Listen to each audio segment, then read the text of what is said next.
కరుణా సంపన్నుడైన యేసు ప్రభు నామములో బేతేల్ సువార్త శ్రోతలకు నా హృదయపూర్వకమైన శుభములను వందనాలు తెలియజేస్తూ ఉన్నానండి. మన దేవుడు మనలను ప్రేమించి జనవరి 2వ తారీఖు 2026వ సంవత్సరాన్ని బట్టి ఆయనకే స్తుతి కలుగును గాక. ప్రభునందు ప్రియులారా, మన పిల్లలు ఎలా ఉన్నారు? పెద్దవారు ఎలా ఉన్నారు? వృద్ధులు ఎలా ఉన్నారు? కుటుంబాలలో ఉన్న తల్లిదండ్రులుగా అనేకులు ఎలా ఉన్నారు? అందరూ క్షేమమే కదండి.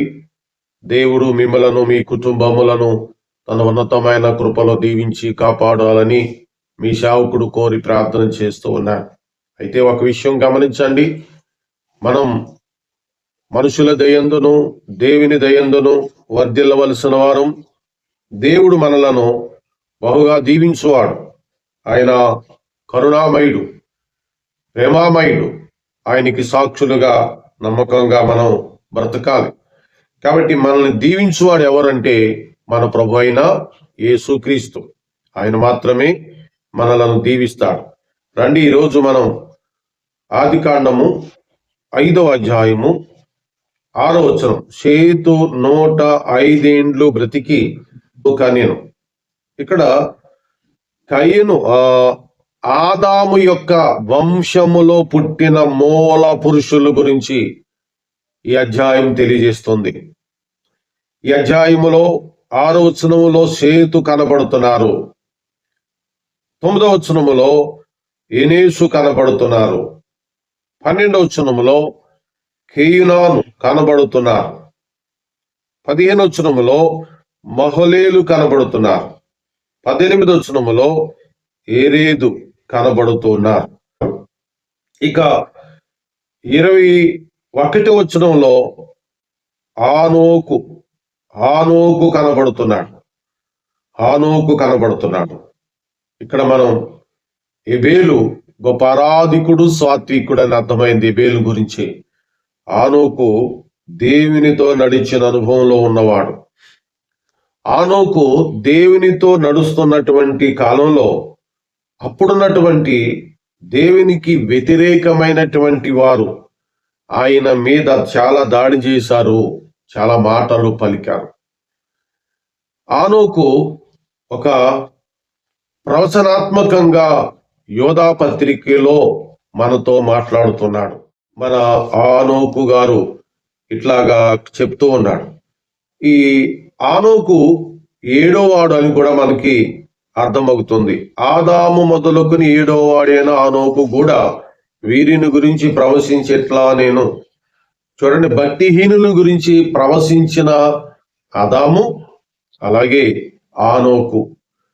ఇక్కడ ఆదాము అలాగే హానోకు ఇంకా మంచి ప్రవక్తలు. అందులో నోహావు దినాల్లో ఎవరైతే ఉన్నారో మనకు తెలియదు, కానీ ఇంకా బయలుపరచబడుతుందని నేను అనుకుంటున్నాను. వీళ్ళిద్దరూ మనకు కనపడుతుంది. 7వ వాడు కూడా మొదలుకొని 7వ వాడైన హానోకు కూడా, అంటే 7గురు ఉన్నారేమో బహుశా. వీళ్ళు ప్రవశించిన, ఎందుకనగా భక్తిహీనులు ఏరి మీదికి దాడి చేసినప్పుడు ప్రభు అయిన దేవుడు వస్తాడు మీ కొరకు అని ఆ వచనాలు మీరు చదవండి.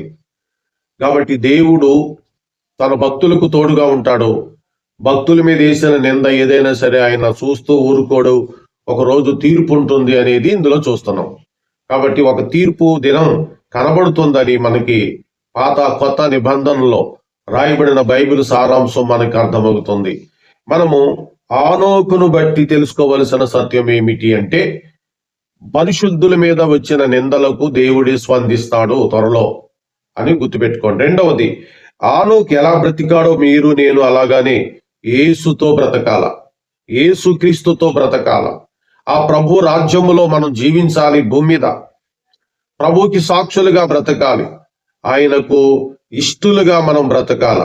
కాబట్టి ఇందులో ఆదికాండం 5వ అధ్యాయములో 25వ వచనములో మెతూషెల, లేమేకు, ఇక్కడ ఒక సేతు వంశములలో ఉన్న లేమేకు, కయీను సంతతిలో ఉన్న లేమేకు కూడా ఒకడున్నాడు.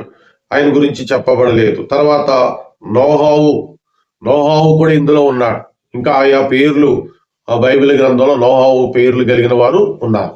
ఇక్కడ మనం ఆలోచన చేస్తున్నాము, ఇక్కడ ఆనోకు వరకు ప్రవక్తలు ఉన్నారని అర్థమవుతుంది. ఇక్కడ నోహోవు చూసినప్పుడు నీతిపరుడును నిందారహితుడును దేవుని ఎడల భయము భక్తి కలిగిన వాడుగా మనకు కనపడుతున్నాడు. కాబట్టి రేపటి దినము నుండి 6వ అధ్యాయంలోని విశేషాలు ధ్యానం చేద్దాం. మీరు ఈ ఆదాము వంశావళిలో ఉన్న విషయాలన్నీ కూడా హృదయపూర్వకంగా ధ్యానం చేయండి. మరి దేవుడు మన కొరకు రాబోతున్నాడు, రెండోసారి భూమి మీదకి రాబోతున్నాడు. యేసు రక్తం ప్రతి పాపముల నుండి మనల్ని కడిగి పవిత్రపరుస్తుంది. ఈ 2వ తారీఖు దినాన్ని వింటున్న సహోదరుడా, యేసుక్రీస్తునందు విశ్వాసం ఉంచలేదా? ఓ కుమార్తె, ఓ పెద్ద సహోదరుడా, ఓ వృద్ధుడా, ఈ రోజునే ప్రభువుని నమ్మి ప్రభుకి సాక్షిగా బ్రతుకము. ప్రభువైన దేవుడు మన కుటుంబాలను దీవించును గాక. ఆమేన్. ప్రేమ నమ్మకమైన మా పరలోకపు తండ్రి, మీ ఘనమైన శ్రేష్టమైన నామమునకు స్తోత్రములు ఘనత చెల్లిస్తూ నిన్ను మహిమపరుస్తూ నాయన, మరి ఈ రోజు కూడి వచ్చిన ఈ మాటలు వింటున్న ప్రియులను దీవించండి నాయన. వారిని మీ నామములో నడిపించండి, వారిని మీకు సాక్షులుగా చేయండి. మీ నామములో నాయన వారి అవసరతలు ఏమైతే ఉన్నాయో తీర్చండి. యేసుక్రీస్తు ఘనమైన నామములో ఈ ప్రార్థన అడుగుచున్నాము మా పరలోకపు తండ్రి, ఆమేన్. మన తండ్రి అయిన దేవుని దయ, ప్రభువైన యేసుక్రీస్తు కృప ఇప్పుడు మరి ఎల్లప్పుడు సదాకాలము తోడుండి నడిపించును గాక. ఆమేన్. అందరికీ వందనాలండి.